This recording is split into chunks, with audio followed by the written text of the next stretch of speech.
নওগাঁ 4 আসনের মাননীয় সংসদ সদস্য ডাক্তার ইকরামুল বারী টিপ্পু সমাজের পিছিয়ে পড়া আদিবাসী জনগোষ্ঠীর সঙ্গে সৌজন্য সাক্ষাৎ, কুশল বিনিময় এবং মত বিনিময় করেন। এ সময় তিনি স্থানীয় মানুষের খোঁজখবর নেন এবং তাদের বিভিন্ন সমস্যা, চাহিদা ও প্রত্যাশার কথা মনোযোগ দিয়ে শোনেন। পাশাপাশি এলাকার উন্নয়ন, জনকল্যাণমূলক কার্যক্রম এবং ভবিষ্যৎ পরিকল্পনা নিয়ে তাদের সঙ্গে আন্তরিকভাবে আলোচনা করেন। তিনি বলেন, জনগণের আস্থা ও ভালোবাসা নিয়েই উন্নয়নের ধারা অব্যাহত রাখতে তিনি সবসময় কাজ করে যাচ্ছে।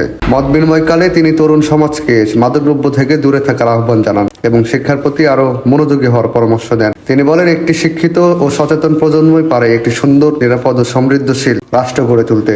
বাচ্চাদেরকে স্কুলে পাঠান, আপনারা স্কুলে পড়াতে হবে বাচ্চা কাচ্চা।